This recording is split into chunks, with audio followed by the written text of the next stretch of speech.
I would got a DVD. No, they're not. You know, I'm from Park over in New Jersey, people over there for progress. I know, very well. Yes, and you have to talk and give us a form over there. We're wide open. Okay, please. Oh, that's from Salazar. Amy. This is just the video of our arrest.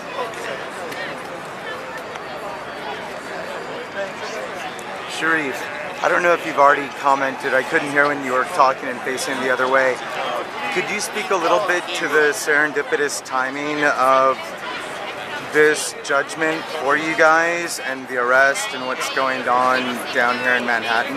Well, the timing of the settlement and what's happening in Occupy Wall Street is purely coincidental, but I think very, very important because what we're seeing now is mass expression of dissent that is protected by the Constitution, and what this lawsuit was, we hope will do, will be to send a warning to police officers that they cannot act with impunity towards journalists covering expressions of dissent, that they cannot act with impunity towards citizens expressing this right as well.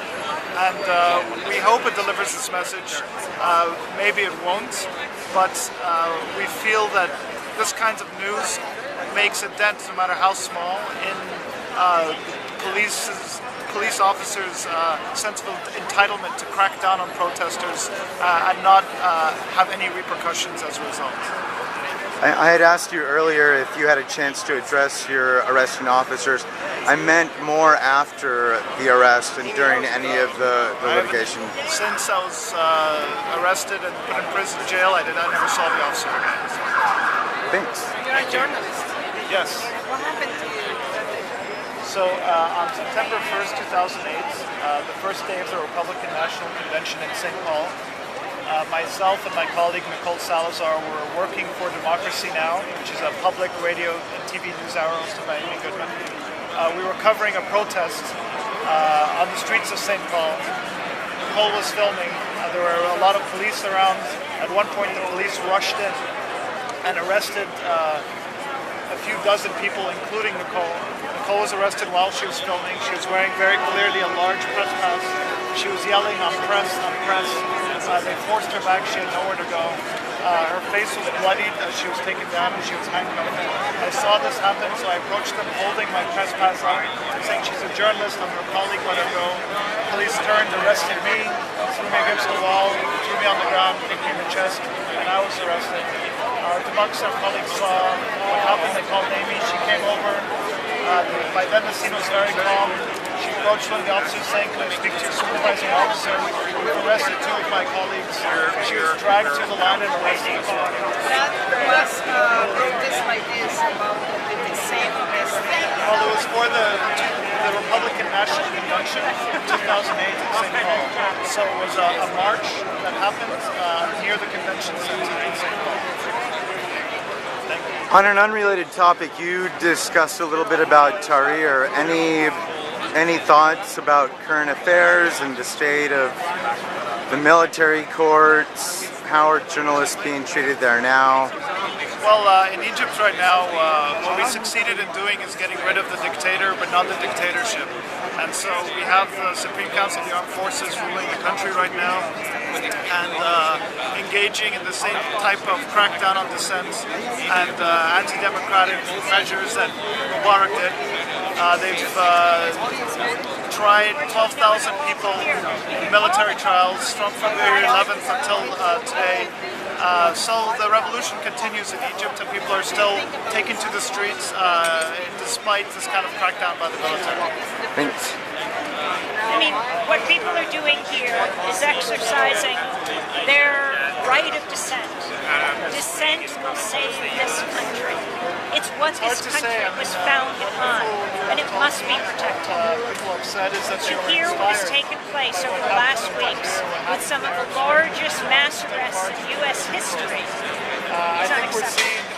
Journalists being told to stop reporting is unacceptable.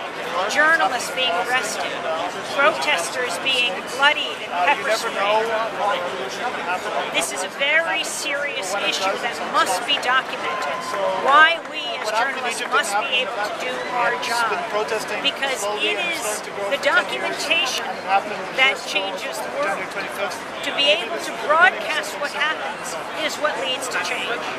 Why do you think that the police take this action, and why do you think about the media that they are not doing the big cover about this?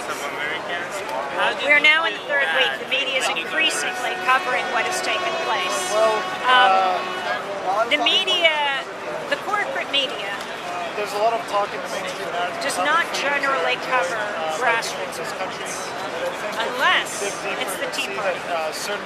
If there were 2,000 Tea Party activists on September 17th, in the first days of Occupy Wall Street, there would probably have been as many reporters as more covering what they were doing.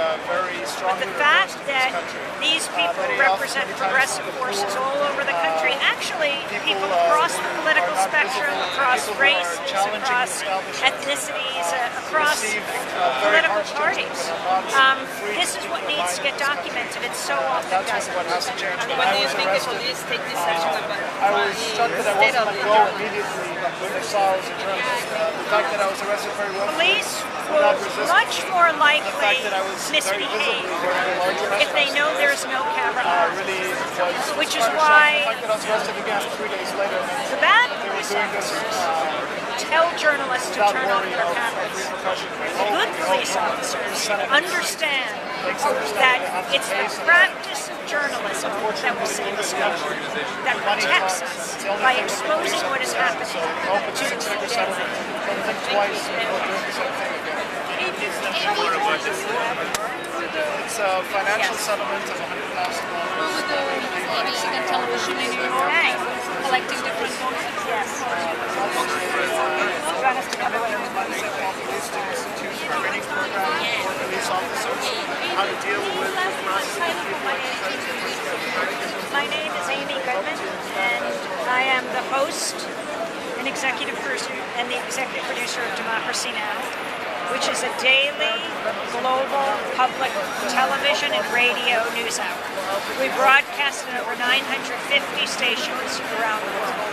Tell me your presence here today and what's going on. Today we have announced a settlement with the Minneapolis St. Paul Police and the U.S. Secret Service in a landmark case arising out of our coverage of the Republican Convention in September of 2008, 3 years ago.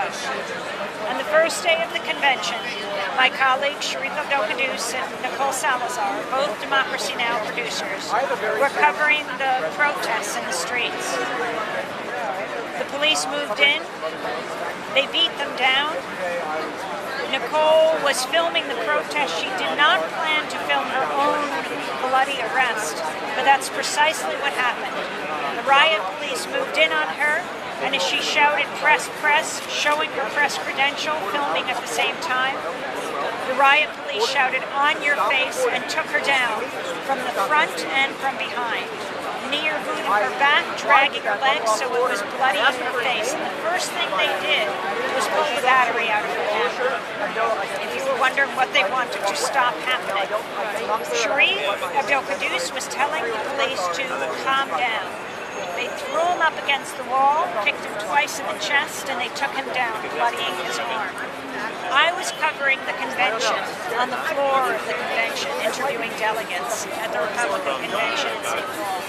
I got a call that our producers had been beaten and arrested.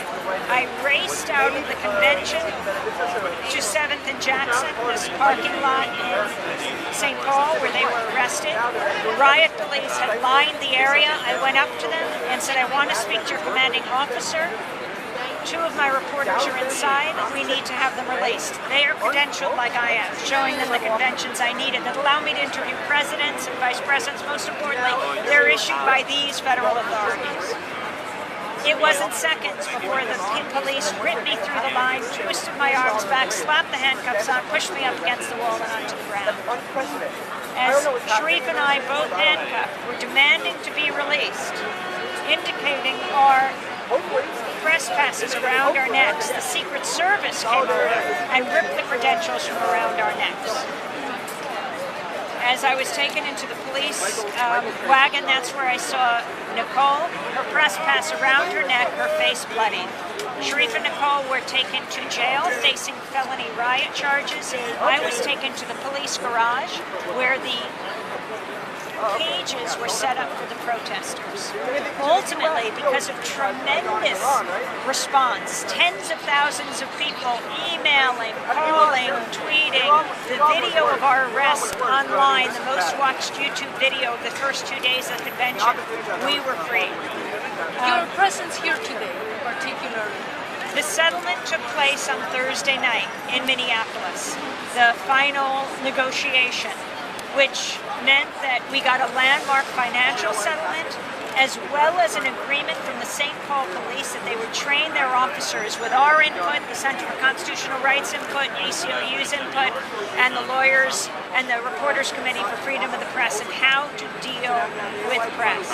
We're holding our news conference today at Occupy Wall Street because of what this area represents. It's precisely protests like these that journalists must be free to cover. Dissent is what will save us, and it's our job to capture it all. We shouldn't have to get a record when we put things on the record. How do you see the protest here, Amy? Does it have a potential to grow, to speak up, to provide changes? We've been covering these protests for 3 weeks since they began here on Wall Street. They are happening now all over the country, not to mention the world, in Los Angeles, in San Francisco, in Washington, in Chicago, and in other places. It is our job as journalists to cover them, to bring out the voices. They call themselves the 99 percenters. They don't just represent a fringe minority or even a silent majority, but the silenced majority that has been so often silenced by the corporate media, which is why we need an independent media. I see the media as a huge kitchen table that stretches across the globe, that we all sit around and debate and discuss the most important issues of the day. War and peace, life and death, and anything less than that is a disservice to democracy in America. Thank you. Amy. Can you talk to us now? It's Brazilian television. Yeah, sure. Global TV. Sure.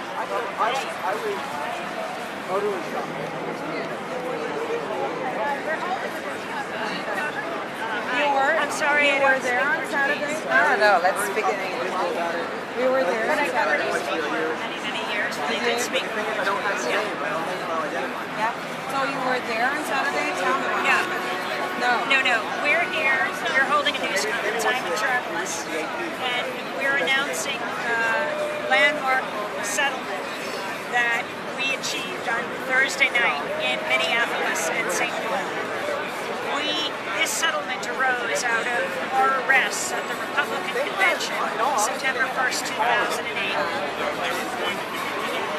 I am the host and producer of Democracy Now!, a daily public radio and television news hour. Together with Democracy Now! Producer Sharif and Kouddous and Nicole Salazar, we were arrested as we were doing our job.